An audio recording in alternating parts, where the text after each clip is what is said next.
Sombras do passado. Luciane Marques Silva. Intuída por um espírito amigo. Sinopse. Cecília ficou órfã em tenra idade. Foi criada em um colégio interno sob a tutela dos avós. Ainda na adolescência começou a ter revelações de experiências de outra vida, na qual teve algumas experiências negativas, que precisavam ser reajustadas na presente reencarnação. Aos poucos foi sendo conduzida ao encontro das pessoas, e, até mesmo dos lugares, que fizeram parte do seu contexto, na reencarnação passada. Audiolivro realizado pelo canal Surya Chand Audiobook. Capítulo 1. Cecília ficou órfã aos 6 anos de idade. Seus pais faleceram em um acidente de carro. Ela ficou sob a guarda dos avós paternos que a colocaram em um orfanato dirigido por irmãs de caridade, pois acreditavam que ficaria melhor lá, já que eles não dispunham de muito tempo para tomar conta dela. Cecília teve uma boa educação. Os avós dispunham de certa estabilidade financeira, não pouparam recursos para os cuidados e a educação dela. Faltou, entretanto, o amor e o carinho dos pais, o calor aconchegante do lar, do qual Cecília fora arrancada bruscamente após o trágico acidente.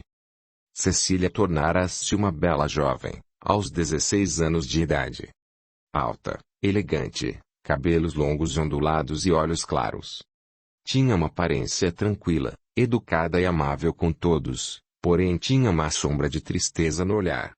Era comum encontrá-la sentada à sombra das belas árvores de plátano em frente ao colégio, com o olhar perdido, como se estivesse em outra dimensão, alheia a tudo o que se passava ao seu redor. A Madre Carmen, que acompanhou Cecília desde os primeiros instantes em que chegara ao orfanato, tinha uma grande afeição por ela, embora não demonstrasse abertamente, em nome da autoridade que representava no colégio. A madre preocupava-se com aqueles sintomas que Cecília apresentava, de alienação da realidade à sua volta. Entretanto, conformava-se, pois a garota relacionava-se bem com todos no orfanato. Não tinha nenhuma atitude que comprometesse a sua lucidez e saúde mental. Era inteligente e dedicada aos estudos. Gostava de escrever e ler poesias, bem como todas as literaturas às quais tinha acesso. Percebia-se que possuía um grau intelectual bem acentuado. Aos domingos, principalmente, ela sentia-se angustiada, com uma sensação de vazio, uma melancolia que ela não sabia explicar. Naquele final de semana, não recebera a visita de seus avós. Alguns finais de semana eles a levavam para ficar com eles. Cecília não tinha muita afinidade com seus familiares. Muitos deles ela nem ao menos conhecia. Somente uma tia materna visitava ela frequentemente. Elas davam-se muito bem. Cecília apegou-se à tia, como se encontrasse nela o carinho dos pais que lhe faltara. À tarde Cecília estava no jardim em frente ao orfanato, onde ela costumava ficar quando queria pensar ou estava aborrecida, quando ouviu a voz de sua tia Marina, que acabara de chegar. Filha, desculpe não ter vindo mais cedo. É que o seu tio Fernando não passou muito bem, teve uma suba da pressão sanguínea e acabamos de chegar do hospital. Nossa tia, que chato, eu estava aqui sentindo sua falta, sabe que aos domingos eu me sinto mais só ainda. Ora querida, não fique assim. Sabe, estive pensando, esse é seu último ano aqui, está terminando o ensino médio. Vou conversar com seus avós e ver a possibilidade de levá-la para morar comigo. Até que tenha a idade de morar sozinha, assumir sua própria vida e cuidar dos bens que herdou dos seus pais. Cecília tinha a casa que herdara dos pais, filha única, portanto, era sua. Tinha também algumas economias no banco. Seus avós depositavam parte de sua pensão em uma caderneta de poupança. A outra parte era destinada para pagar o colégio interno, que se tratava de uma boa instituição, por isso tinha um custo alto. Ela, no entanto, na condição de menor de idade, ainda não podia assumir seus bens, dependia do auxílio dos avós que a representavam. Titia, eu adoraria isso, sabe que eu confio e gosto muito de você, mas creio que meus avós não concordarão com isso, sabe como são autoritários e acreditam serem os únicos capazes de tomar conta de mim. Sim, sei que cuidam bem de você, mas também sei que sente falta de um lar. Eu, na verdade, também falhei, porque, durante todos esses anos, não procurei os meios de tirá-la daqui. Aliás, não entendo como gostando tanto de você, só pensei nisso agora. Enquanto isso, os pais de Cecília, que acompanharam Marina até lá, olharam-se e sorriram, pois a ideia partira deles. Marisa e João Paulo, os pais de Cecília, eram pessoas de bem, trabalhavam. Ele era corretor de imóveis e a esposa era secretária na mesma firma. Eram felizes, pois amavam-se muito, viviam em harmonia em casa e no trabalho. Não frequentavam assiduamente nenhuma religião, mas gostavam da teoria espírita, inclusive liam as obras espíritas. Às vezes iam tomar passe em um centro espírita perto da casa deles. Quando Marisa engravidou foi uma festa. Já estavam casados há 2 anos. Cecília foi muito amada, os 6 anos que viveu com os pais. O acidente que causou a morte de ambos aconteceu quando voltavam de trabalho.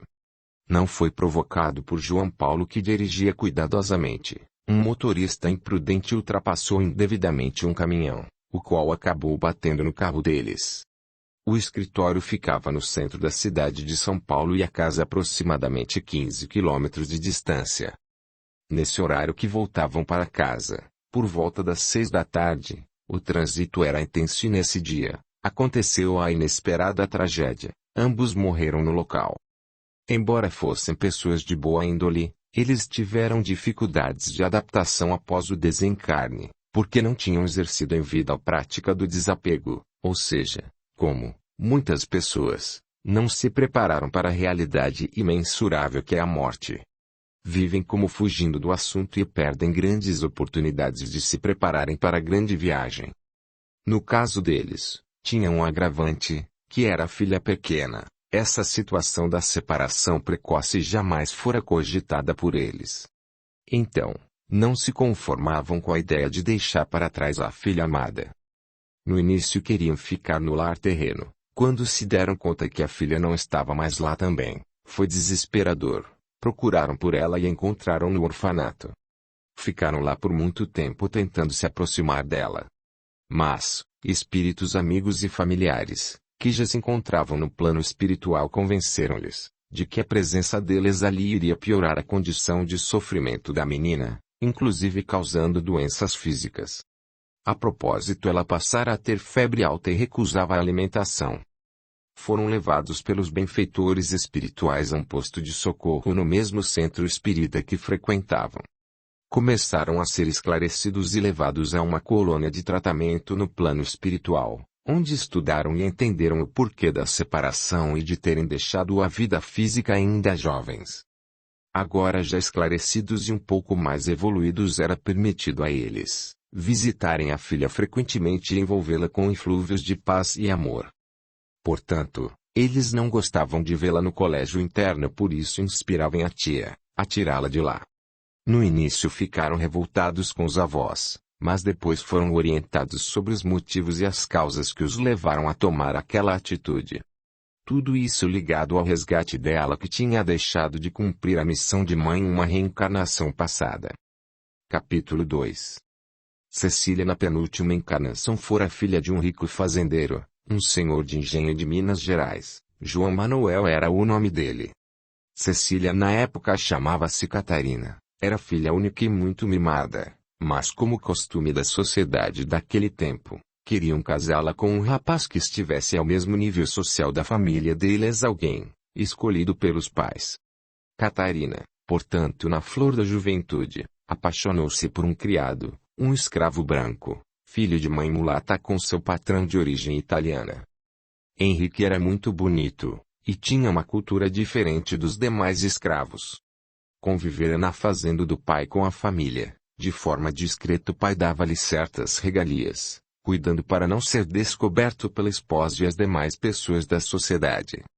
Alegando que queria prepará-lo para trabalhos mais ligados à casa grande, e que precisava de um capataz mais culto, para possíveis transações com pessoas esclarecidas. Assim, ele estaria apto a substituí-lo em casos necessários.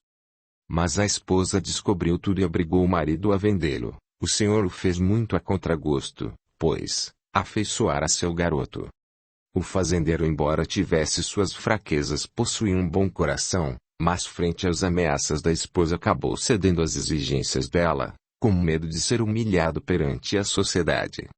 O pai de Catarina, que era seu amigo, comprou Henrique, prometendo que o trataria de forma diferenciada dos demais escravos, e caso se comportasse como tal, lhe daria um cargo mais elevado também. Ele tornou-se próximo de Catarina, conversavam e entendiam-se muito bem. O tempo foi passando e nasceu um sentimento mais forte entre ambos, que passaram a se encontrar às escondidas, em um lugar na fazenda, que chamavam de Recanto Feliz. Tinha um pequeno lago de águas claras com muitas pedras, grandes árvores que os abrigava com suas sombras. Ali, encontravam-se toda a tarde enquanto os pais entretinham-se em longas conversas no salão da casa grande e não se davam conta da ausência da filha. Quando perguntavam, Aparecida, a escrava que cuidou de Catarina desde que nascera, dizia que estavam passeando pelo campo ou pelos jardins. Aparecida ajudava a Catarina no seu romance com Henrique. A menina conquistava ali com muitos abraços e beijos. As duas eram cúmplices nessa situação do romance proibido. O tempo passou e Catarina aos 17 anos engravidou. Desesperada comunicou a Aparecida, que ficou mais desesperada ainda, pressentiu que grande tragédia estava para acontecer. Então ela disse a Catarina que conhecia algumas ervas que eram abortivas e lhe ajudariam. Ela temia pela vida de Henrique, ao qual amava como um filho, e também a de sua sinhazinha, que crescera nos seus braços. Então Catarina disse que não queria perder seu bebê. Iria pedir aos pais para passar um tempo na casa de uma tia em São Paulo. Lá teria o bebê e daria para adoção. Henrique, desesperado, a convidou para fugirem, mas eles sabiam que não tinham como sobreviver longe da fazenda, sem trabalho e sem dinheiro. Catarina fez o pedido aos pais, mas eles não permitiram sua viagem. Ela então, com medo da reação dos pais, aceitou a ajuda de Aparecida, disse que estava disposta a tomar os chás. Numa tarde de domingo, quando os patrões haviam saído para visitar alguns amigos, Aparecida preparou as ervas e Catarina ingeriu grande quantidade do chá. Logo começou a ter uma forte hemorragia. Assustada, a escrava usou toda sua sabedoria e energias para estancar o sangramento, mas foi inútil. Quando a garota já estava quase perdendo os sentidos, pediu a Henrique que encontrasse os patrões. Ele também, em pânico, correu para chamar os patrões na fazenda vizinha. Quando eles chegaram e encontraram a filha daquele estado, sem entender o que estava acontecendo, trataram de mandar chamar um médico no vilarejo mais próximo. Novamente, Henrique fora encarregado de tal incumbência. O médico examinou Catarina e medicou-a para estancar o sangue. Assim que acalmou um pouco, Catarina dormiu. Ele reuniu-se com seus pais, que choravam na sala. Então, muito delicadamente, disse que se tratava de um aborto. A mãe desmaiou, o pai empalideceu sem entender nada, pois a filha sequer tinha namorado. A pobre Aparecida à beira do fogão tremia e chorava baixinho, temendo o que poderia lhe acontecer. Ela pediu para outra escrava avisar Henrique e preveni-lo que deveria fugir, pois os pais de Catarina já sabiam de tudo e logo desconfiariam dele, considerando ser o único a aproximar-se da menina. Iniciara-se um grande tumulto na casa grande. João Manuel corria de um lado para outro resmungando coisas sem nexo. Valentina, desmaiada, não voltava a si, como se quisesse fugir da situação. Aparecida rezava baixinho na cozinha, não ousava perguntar nada aos patrões, temendo que desconfiassem dela. Felizmente o médico não cogitou da possibilidade de Catarina ter tomado algum abortivo. O fazendeiro aos berros entrou na cozinha, pediu a Aparecida que reunisse todos os escravos e perguntou a eles se viram algum rapaz nas proximidades da fazenda, ou se perceberam Catarina ausentando-se da fazenda alguma vez. Os escravos atemorizados negaram, embora muitos soubessem do romance proibido. João Manuel insistiu. Se não falarem, vou colocar um por um no tronco. Aparecida, chorando, pediu clemência. Senhorzinho, pelo amor de Deus, ninguém sabe de nada, eu mesma que sempre acompanho ela, nunca imaginei isso, para mim ela ainda é uma menina. Pois então como se justifica essa barriga, infeliz? Não sabemos, senhor. Deve de ser alguém da vila. Às vezes ela vai passear lá com vocês. Ora essa, como nós não iríamos perceber? Bom, acho melhor o senhorzinho perguntar. Conversa com ela. A vontade que eu tenho é mandar essa desavergonhada para um convento e nunca mais olhar na cara dela. Não faz isso, senhor. Ela deve de ter sido vítima de algum explorador que mentiu para ela. Ah, mas eu vou descobrir e ele vai pagar caro com isso. Henrique teve um calafrio. Teve vontade de acusar-se e dizer que amava Catarina e queria casar com ela, mas não teve coragem, pois sabia que ele jamais consentiria isso. Esse era o preço de ser pobre e escravo. Não podia nem ao menos reparar seu erro com amor e dedicação, pensou. João Manuel, demonstrando forte desequilíbrio, saiu dali esbravejando. Aparecida trocou um olhar com Henrique, que estava desorientado, com medo e ao mesmo tempo preocupado com seu grande amor. Por esse motivo ele negava-se a fugir, deixando Catarina para trás. Passaram-se alguns dias e o estado de Catarina era preocupante. Negava-se a reagir, enfrentar a realidade. Dormia dia e noite numa profunda depressão. Valentina velava sua cabeceira. O pai, frustrado com a filha e toda aquela situação, evitava entrar no quarto. João Manuel aguardava ansioso o momento em que ela acordasse para obrigá-la a falar o nome do culpado. Uma manhã, enquanto Sinhá Valentina descansava um pouco, Aparecida estava no quarto com Catarina quando ela abriu os olhos e viu a escrava amiga ali. Atirou-se nos seus braços e começou a chorar. Perguntou por Henrique se tinha acontecido algo com ele, mas Aparecida tranquilizou-a dizendo: Carmo fiá, ninguém sabia de nada. Eu disse para ele que fugisse, mas ele disse que não vai sem você. Pobre Henrique, diz para ele que vai arrumar um lugar para a gente, depois venha me buscar. Tá bom, fia, agora descanse, sua mãe já deve de estar voltando. Catarina ficou mais tranquila ao saber notícias de seu amor. Quando a mãe entrou no quarto, ela chamou: Mamãe, é você? Filha, você acordou, como está? Não sei, estou muito tonta e parece que minha cabeça está vazia, não lembro nada. Disse isso, pois pensou nessa estratégia para não contar aos pais aquilo que queriam saber. Não diga isso, filha, o fato de ficar assim não anula a gravidade do que você fez, e vai ter que contar quem é o pai do bebê que você perdeu. Ele vai ter que casar com você ou pagar por isso. Bebê? Que bebê? Não diga que não lembra de nada. Não, mamãe, claro que não lembro. Seu pai não vai gostar nada disso, é melhor melhorar logo dessa amnésia. Não podem me obrigar a nada. O que fazer se realmente não lembro de nada?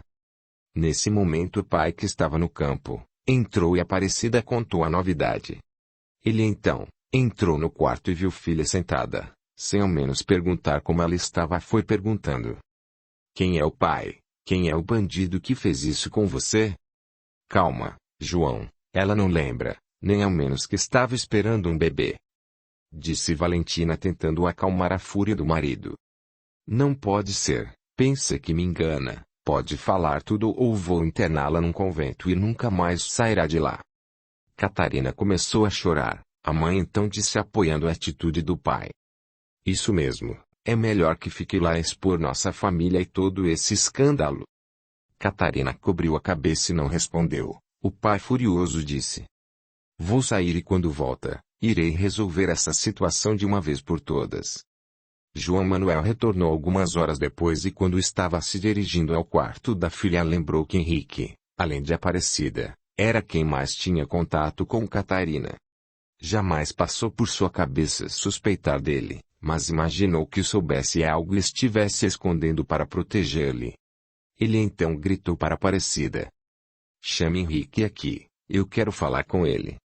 Catarina soltou um grito e começou a chorar. Deixe Henrique em paz, ele não tem culpa. João Manuel, diante da reação da filha, teve um pressentimento. Seria ele o namorado secreto da filha. Entrou no quarto e Catarina gritava desesperada. Nesse momento ele teve certeza de que Henrique era o amante dela. Então é ele. Catarina deu-se conta da bobagem que tinha feito e disse: Não, claro que não. Henrique é quase um irmão para mim. Então por que todo esse desespero quando falei seu nome? Eu imaginei que o Senhor iria acusá-lo. Pois vou falar com ele agora mesmo. João Manuel foi até a senzala e gritou por Henrique, que ao vê-lo sentiu um calafrio, pois percebeu que seu segredo tinha sido descoberto. O fazendeiro furioso segurou-o pelo pescoço com raiva dizendo: Seu miserável, eu te apoiei, te trouxe para cá, tinha até mesmo um carinho por você, te libertei de passar por maiores sofrimentos e você me apunhalou pelas costas. Henrique não ousava levantar os olhos, as lágrimas caíam no chão e ele nem ao menos tentou negar, pois se sentia culpado e reconhecia que o patrão tinha razão. O fazendeiro mandou botá-la no tronco e açoitar até a morte. Assim foi feito. Henrique morreu no tronco sem dar um grito sequer, para que Catarina não sofresse ao vê-lo padecer sem poder ajudar. Aparecida ficou com o coração partido de dor, e viveu o resto de seus dias com aquela amargura. Catarina também entregou-se a uma profunda depressão, nunca mais sorriu e passou a odiar o pai, que morreu alguns anos depois, corroído pelo remorso do que fizera a Henrique, e da tristeza que causara na filha. Após a morte do pai, Catarina melhorou um pouco, ficou mais animada, voltou a caminhar pelos campos. Ela passou a visitar com frequência o local onde se encontrava com Henrique. Ficava lá durante horas, sentada na pedra onde costumava sentar-se com ele, ouvindo o barulho das águas do riacho e o canto dos pássaros. Um dia, ela estava de olhos fechados e sentiu a presença de Henrique, sentiu seu cheiro e ouviu mentalmente ele dizer que estava bem, e, um dia eles iriam se reencontrar novamente e seriam muito felizes. Pediu que perdoasse seu pai, pois ele mesmo estava esforçando-se para perdoá-lo. Disse que confiasse em Deus, pois tudo estava certo e iria se resolver, era só uma questão de tempo. Catarina sentiu-se mais confiante e já não alimentava tanto ódio pelo pai. A revolta diminuiu um pouco, embora ainda não o tivesse perdoado. Passaram-se os anos lentamente, a mãe também, tornara-se uma mulher amarga, sofrida. Procurava amar e agradar a filha, respeitava sua dor e arrependia-se de não ter defendido ela e Henrique da fúria do marido, embora soubesse que seria em vão, frente ao autoritarismo do mesmo. Jamais mencionou casá-la, porque sabia que Catarina não iria aceitar. Seu coração pertencia a Henrique e vivia das lembranças desse grande amor. Os negócios na fazenda não iam bem, Valentina não tinha motivação para cuidar da fazenda, contraiu muitas dívidas, e os credores ameaçavam apossar-se das terras. Elas então decidiram morar na capital com uma irmã sua, que era viúva também. Mãe e filha partiram deixando tudo para trás. Aparecida já havia falecido e, no entanto, Catarina não tinha mais nenhum vínculo afetivo naquele lugar. Em Belo Horizonte, Catarina decidiu ir para um convento. A mãe tentou impedi-la, mas ela estava decidida a não desistir da ideia. A tia pediu que ficasse, porque ela estava tomando conta de um neto de 6 meses. Sua filha falecera no parto e ela já estava com idade avançada. Catarina, no entanto, poderia ajudar muito com o bebê, inclusive tomar conta dele quando ela viesse a falecer. Catarina não escutou o apelo da tia e, contrariando a vontade da mãe, partiu para o convento. Aquela criança, a propósito, era o mesmo espírito que Catarina impedira de nascer. A providência divina se encarregara de colocá-lo em seu caminho outra vez, mas ela recusou ajudá-lo novamente. Ela passou o restante de sua vida no convento, continuou, portanto, amargurada, tratava as pessoas friamente, vivia isolada, apenas a madre conseguia aproximar-se dela, amenizando um pouco sua solidão. Valentina viveu na casa da irmã até a desencarnação, ajudou a cuidar do menino com muito amor e carinho, ele se afeiçoou a ela, que voltou a sorrir e ser feliz com a alegria daquela criança. Dessa forma, ela começou já nessa encarnação o resgate do débito com sua consciência, por ter falhado na missão de ajudar a filha e o neto. Deus permitiu que aqueles espíritos voltassem a conviver novamente para iniciar um novo caminho de amor e perdão, e Valentina aproveitou a oportunidade amando muito aquela criança. Capítulo 3. Curta, comente, compartilhe, e se inscreva, se já não o fez. A gratidão é o caminho da evolução. O acidente de João Paulo e Marisa estava dentro da programação reencarnatória deles. Precisavam daquela morte trágica e precoce, para queimar o karma da vida passada, na qual tiraram a vida de Henrique, frustrando seus planos de felicidade junto ao seu espírito afim. Dessa forma, nessa reencarnação, eles experimentaram a angústia de separarem-se do fruto de seu amor e projeção de felicidade. Não puderam acompanhar o crescimento da filha e sofreram com a dor dela. Aquele ser tão desejado e aguardado com tantos planos, que fora arrancado de seus braços de forma trágica e inesperada, iniciando assim, por meio da dor, o caminho de volta da reparação das faltas do passado.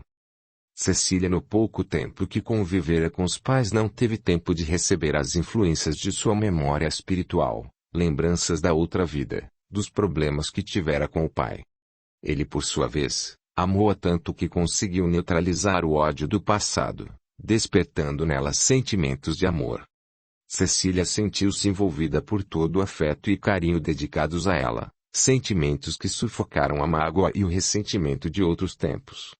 Assim, deram um grande passo rumo à reconciliação e à convivência harmoniosa e feliz numa próxima oportunidade.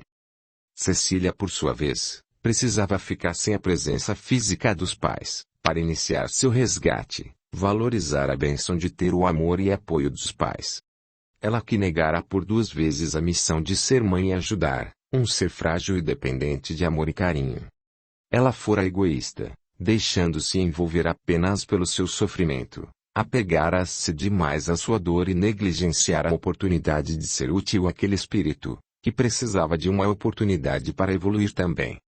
Não fora corajosa o suficiente para enfrentar a situação e lutar pela vida do filho que lhe fora confiado, deixando dessa forma de cumprir a lei de amor e desperdiçando a chance de resgate com ele.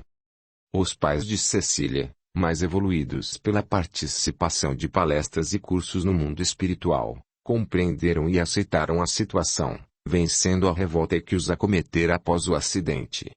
Dessa forma, já tinham condições de ajudar a filha, envolvendo-a em vibrações de luz, quando tinham permissão para visitá-la e emitindo pensamentos de amor, do mundo espiritual.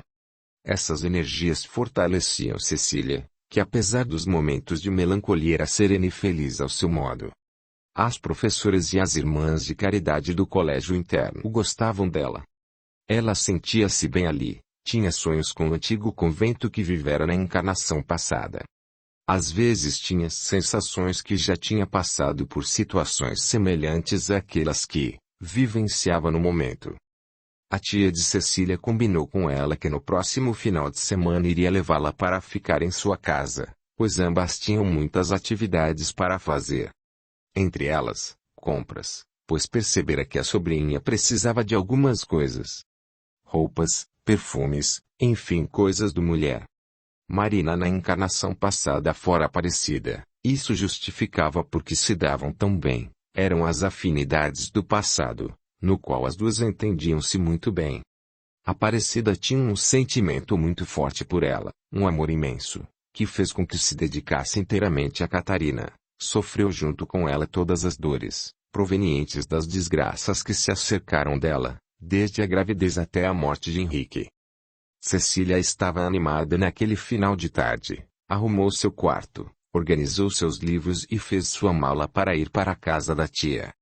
Sua colega de quarto entrou e viu a alegria de Cecília, que cantava andando de um lado para outro, e brincou. Nossa, que alegria, vi um pássaro verde. Não, mas estou feliz, gosto muito quando minha tia vem me visitar. Ela me faz bem, me sinto muito bem com ela, algo que não sei explicar. Minha mãe disse que isso são afinidades, tem pessoas com as quais nos sentimos bem junto, outras, ao contrário, nos fazem passar mal. Verdade, disse Cecília, meus avós, por exemplo, são bons comigo, fazem o papel de meus pais, cuidam de tudo, mas não me sinto muito à vontade com eles, é como se houvesse uma grande distância entre nós. Pois é, amiga, disse Elisa, e quando sair daqui você vai morar com eles? Não, eu tenho a casa dos meus pais, pretendo morar lá, na minha casa que fica próximo da casa da minha tia Marina, assim ela me ajuda quando precisar. Vai dar certo, Amiga, você vai ser muito feliz, merece isso. Logo, logo vai sair daqui e ser livre para cuidar de sua vida. Se bem que somos felizes aqui. Eu mesma tenho meus pais e estou porque eles acreditam que é melhor para minha educação, o colégio é muito bom, e nós estamos em segurança aqui. Verdade, nem todas as garotas têm uma oportunidade como essa de estudar num colégio assim desse nível. Nós temos tudo aqui, mas sinto falta de uma casa, uma família, não é mesmo? Sim, eu mesmo sei que todo final de semana vou ver minha família. É diferente de você que fica quase que direto aqui. As duas riram e sentaram-se na cama para comer algumas guloseimas que Elisa trouxe da sua casa. No outro dia Cecília e Elisa chegaram à aula, muito animadas. A conversa da noite anterior fez muito bem duas as amigas. Cecília gostava de estudar, era dedicada e esforçada, mas às vezes demonstrava aquela sensação de apatia. A professora de inglês era a Madre Carmen. Cecília gostava muito dela, pois ela tinha autoridade, mas ao mesmo tempo passava uma segurança e confiança que lhe fazia muito bem. Na verdade, Carmen também era personagem de sua encarnação passada. Ela era a madre superiora do convento onde Catarina morou depois que deixou a fazenda. Ela tinha o mesmo jeito autoritário, mas da mesma forma apoiou ela, compadeceu-se de sua história e respeitou seu segredo. Então Madre Carmen pediu que se cumprimentassem em inglês e ensaiou um diálogo que apresentariam na próxima aula. Também conversou sobre vocações, e questionou se já tinham escolhido qual profissão gostariam de ter. Cecília disse que queria ser enfermeira e trabalhar com crianças. Esse trabalho na verdade estava dentro de sua programação reencarnatória, para que pudesse resgatar através do amor, os erros do passado, dedicando-se às crianças no momento que elas mais necessitam. Cecília sempre teve uma forte tendência para o trabalho no campo da enfermagem ou medicina, isso também era devido à influência dos espíritos encarregados do seu processo reencarnatório, para que ela cumprisse a missão a qual foi designada, e isso podia ser feito através da profissão, quando desempenhada com amor e caridade. Capítulo 4. A semana passou rapidamente. Chegou sexta-feira e Marina foi buscar Cecília como prometera. A garota estava radiante, pois amava ir para a casa da tia. A casa de Marina era acolhedora, tinha um belo pátio com muitas árvores e flores, ela cultivava um belo jardim. O marido Fernando também gostava de organizar o pátio e cuidar das plantas, era tudo muito limpo e organizado. Eles tinham apenas uma filha de 14 anos, que se chamava Júlia. Era uma garota tranquila, educada e apesar de estar na adolescência, não dava trabalho aos pais, não gostava de festas agitadas e nunca saía sozinha à noite. Era realmente uma família harmoniosa e feliz.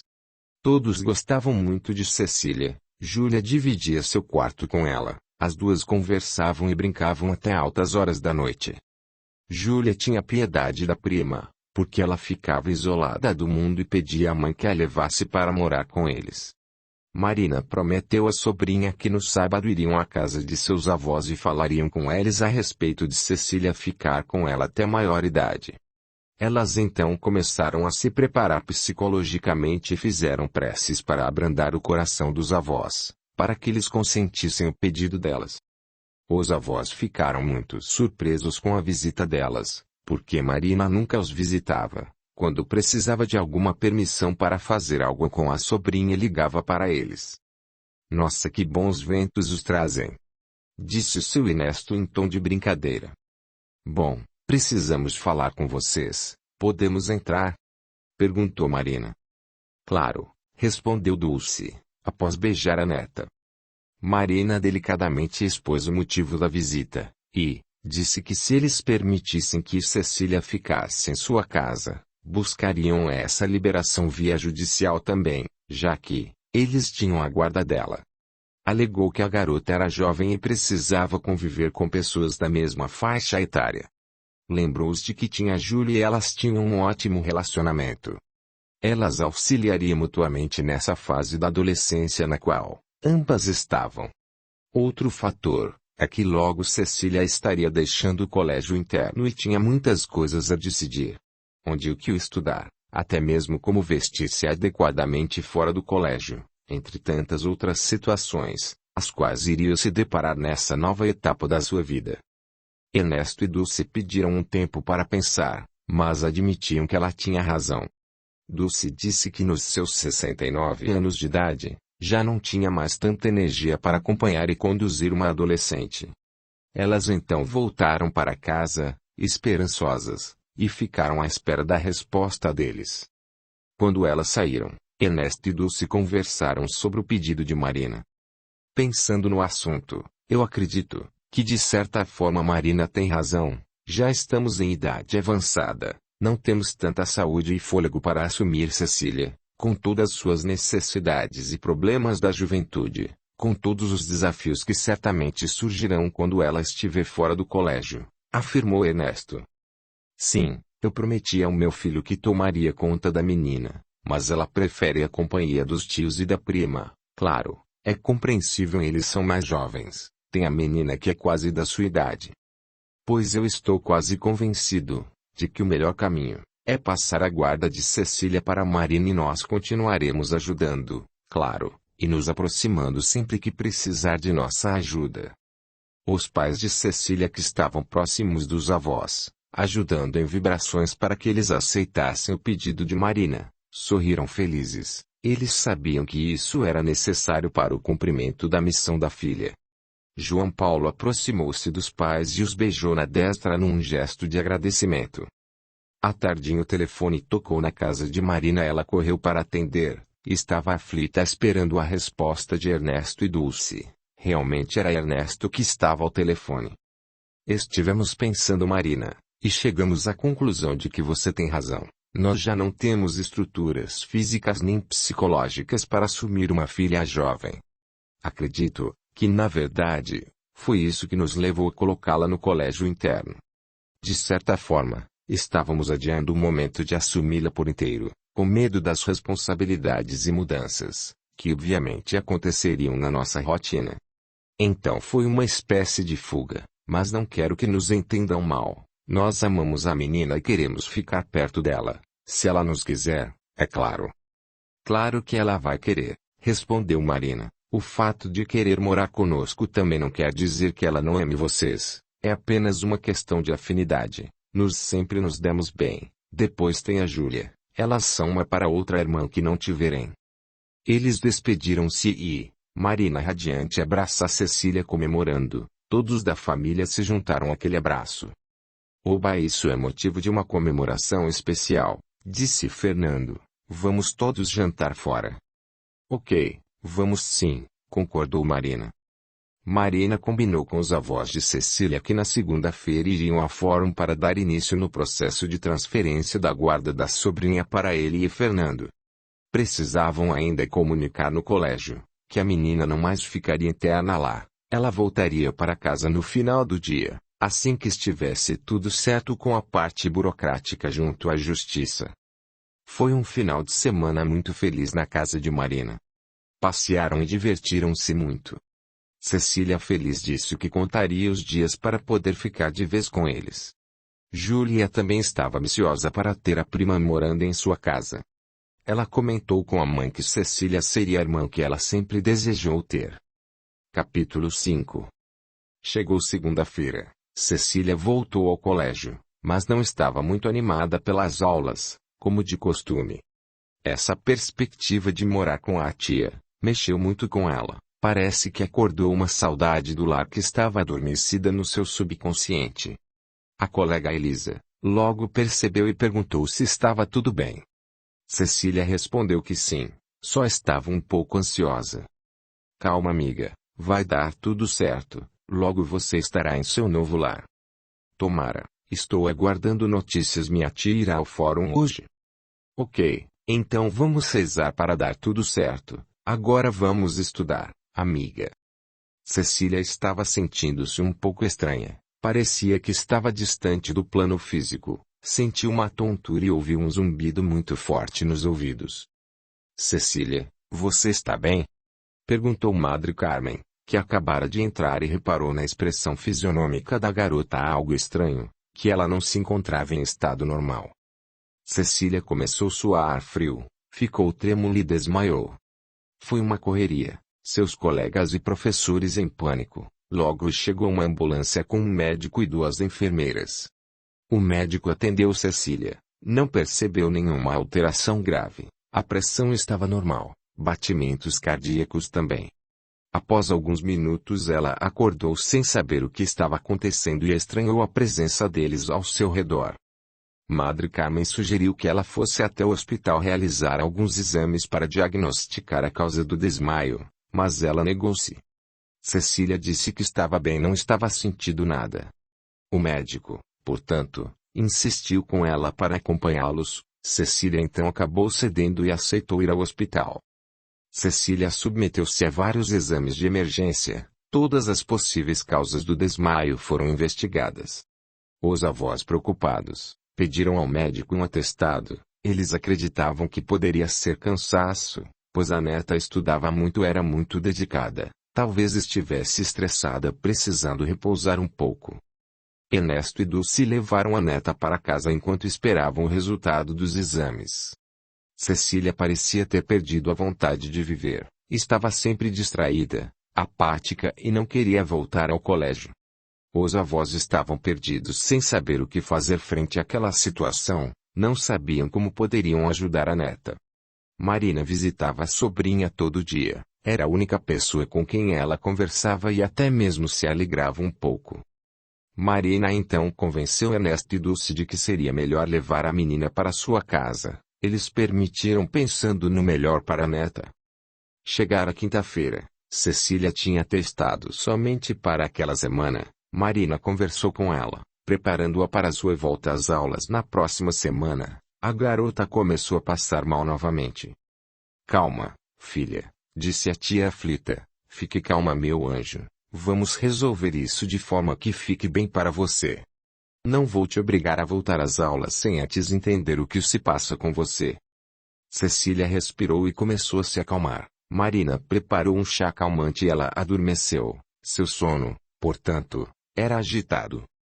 Naquela tarde, elas receberam uma visita. Manuela, uma prima de 2º grau de Marina. Ela soube da situação que a prima estava enfrentando e resolveu oferecer sua ajuda. Manuela era muito simpática, sempre alegre e bem-humorada. Estava atualmente com 48 anos de idade, mas parecia ter bem menos. Era professora de ciências no ensino médio e trabalhava numa casa espírita há vários anos. Marina gostava do assunto, lia os livros que Manuela lhe emprestava, mas nunca tinha ido a uma casa espírita. O centro que Manuela trabalhava era o mesmo no qual os pais de Cecília iam às vezes.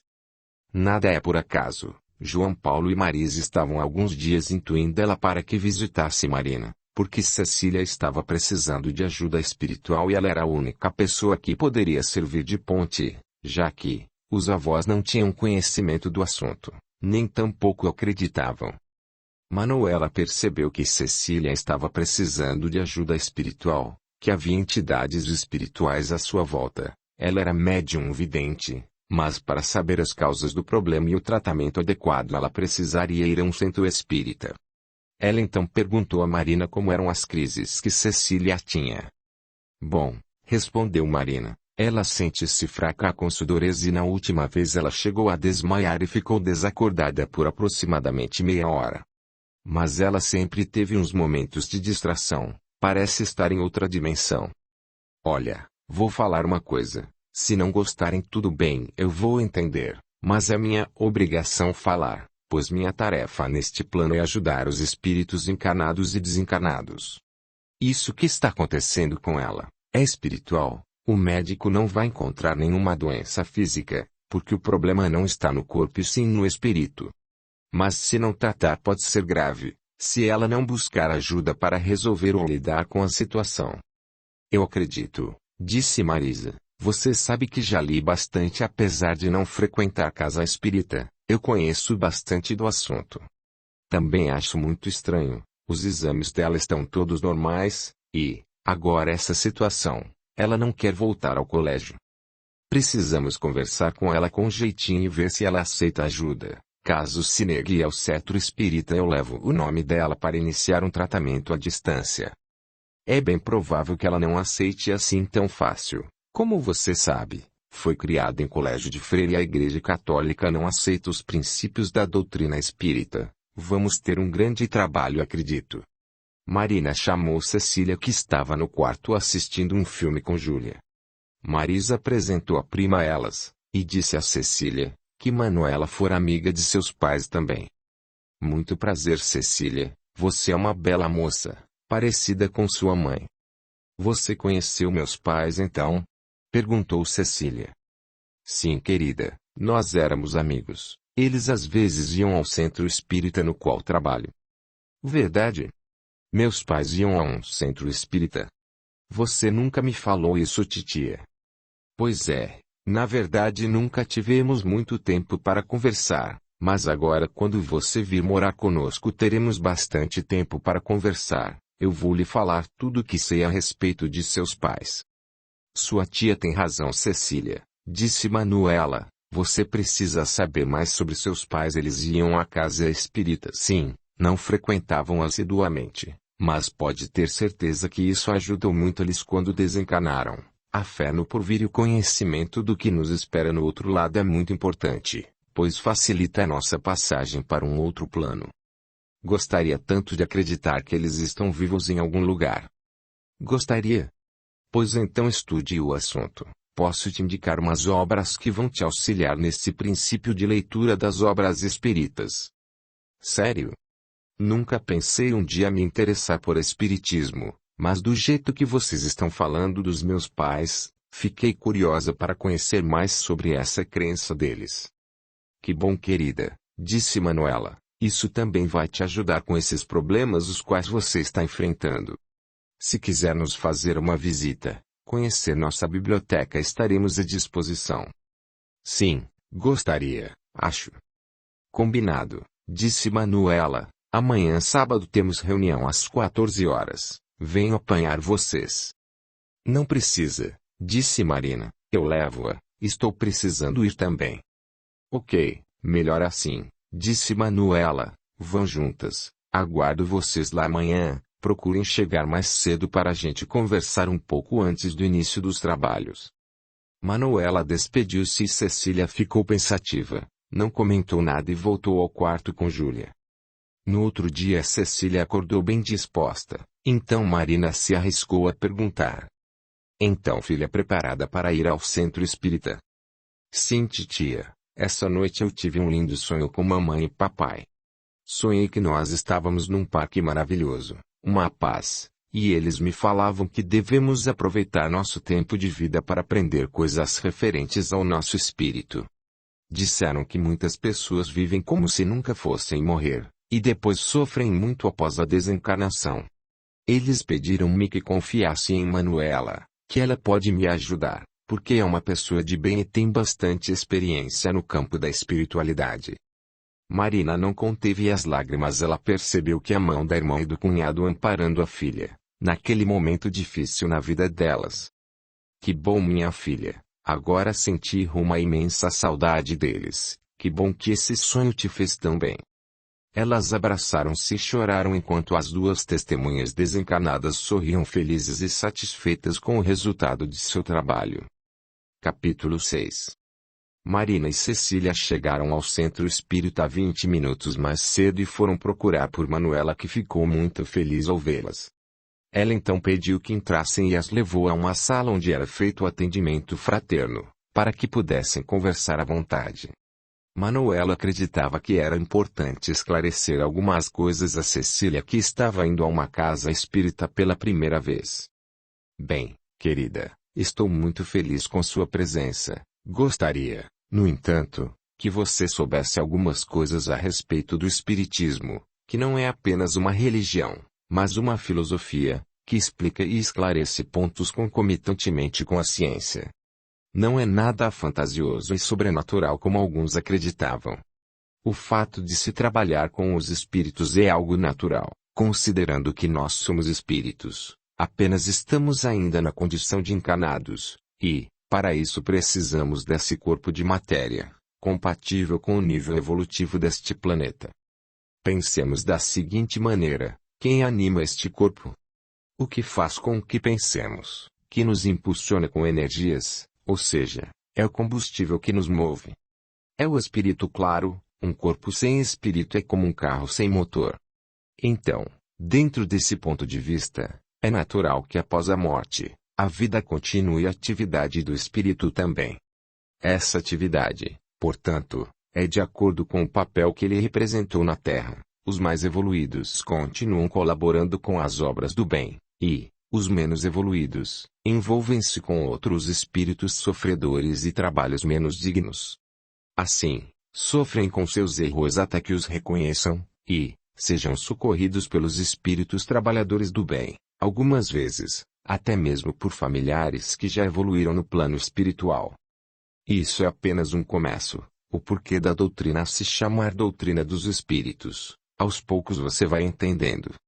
Nas palestras públicas, são trazidos temas esclarecedores, sempre embasados nas obras básicas de Allan Kardec, que deram origem à doutrina espírita, a partir das comunicações e respostas dos espíritos. Mas calma, vamos devagar.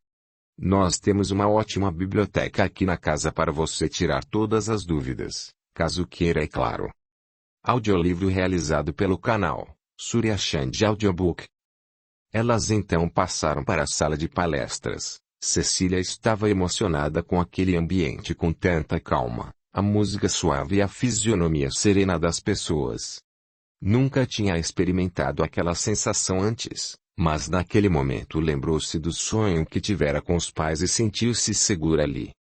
A palestra era tema tirado do Evangelho segundo o Espiritismo, sobre a passagem que Jesus falou que era necessário nascer de novo. A palestrante falou sobre reencarnação, fator que justifica a bondade e amor de Deus para com seus filhos. Falou sobre as consequências da doutrina não reencarnacionista. Cecília ficou mais atenta quando ela falou sobre sofrimentos, as enfermidades que não têm uma explicação lógica, uma causa justa, se considerar somente a presente encarnação. Cecília então pensou nos desmaios que tivera, os sintomas sem nenhuma confirmação de qualquer enfermidade física nos exames. Lembrou-se dos momentos de melancolia e apatia, de fuga do mundo material, sem nenhuma justificativa de ordem psicológica para o quadro. Dessa forma ela entendeu muitas coisas sobre reencarnação. Ela já ouvira falar algumas vezes sobre isso, mas não se aprofundara no assunto, nem ao menos se questionara se acreditava ou não. Pensou também nos pais. Ela tinha momentos de revolta, mesmo que não deixasse transparecer. Não entendia por que eles morreram tão jovens, sendo privados de desfrutarem das coisas que conquistaram, e, principalmente, deixar uma criança no momento em que mais precisava deles. Ela sabia que eles a amavam muito, isso a levava a pensar no sofrimento deles também, se tiveram consciência de que iria morrer na hora do acidente. Então a palestrante, respondendo suas indagações, comentou sobre desencarnação de pessoas jovens, resgates de outras vidas, desperdício do nosso tempo de vida e suas consequências na vida presente, suicídios, vícios, entre outros. Era tudo novo para ela, mas algo dentro dela dizia que muitas coisas iriam mudar em sua vida a partir daquele momento. Ela teve essa sensação desde o momento que adentrou aquela casa.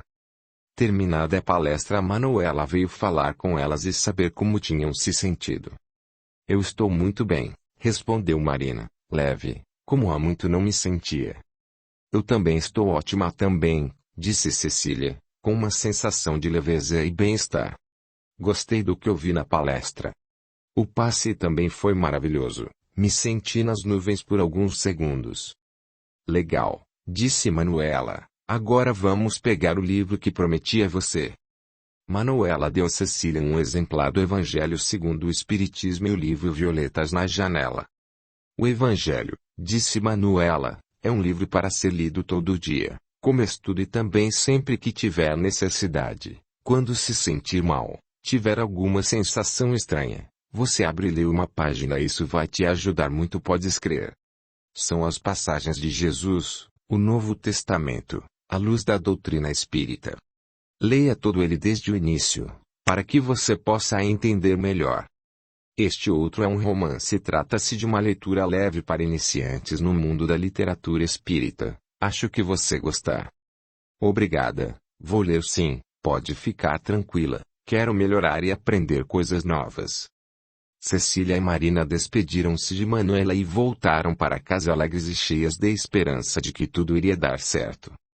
Cecília iniciou a fazer as leituras que Manuela indicou e sentia-se bem melhor.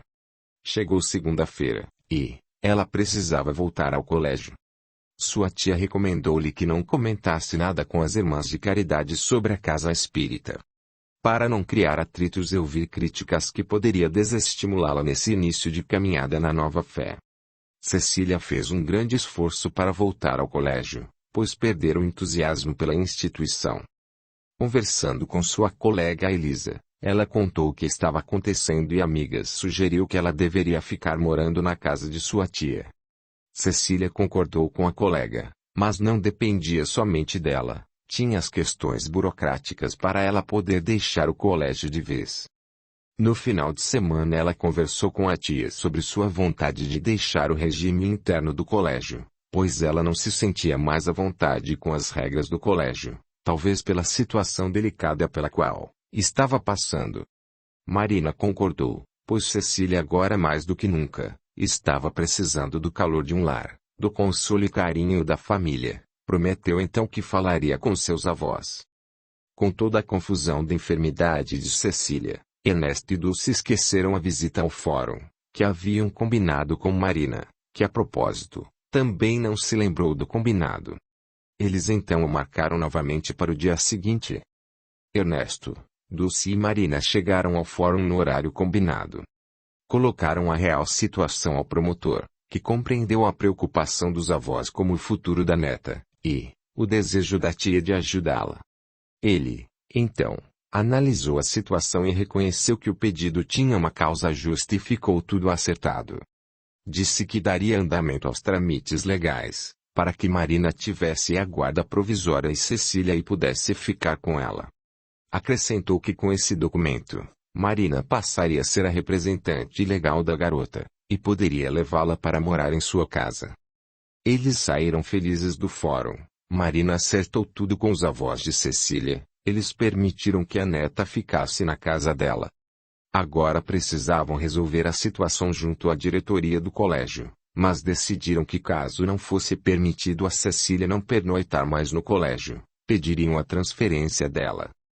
No outro dia, Marina chegou ao colégio acompanhada dos avós de Cecília. Eles foram conversar com a diretoria sobre a saída de Cecília do regime interno, a possibilidade de ela passar a morar fora do colégio. Eles foram recebidos pela Madre Carmen, que os levou até sua sala. Ela estava surpresa com a visita, mas aproveitou para falar sobre sua preocupação com a menina.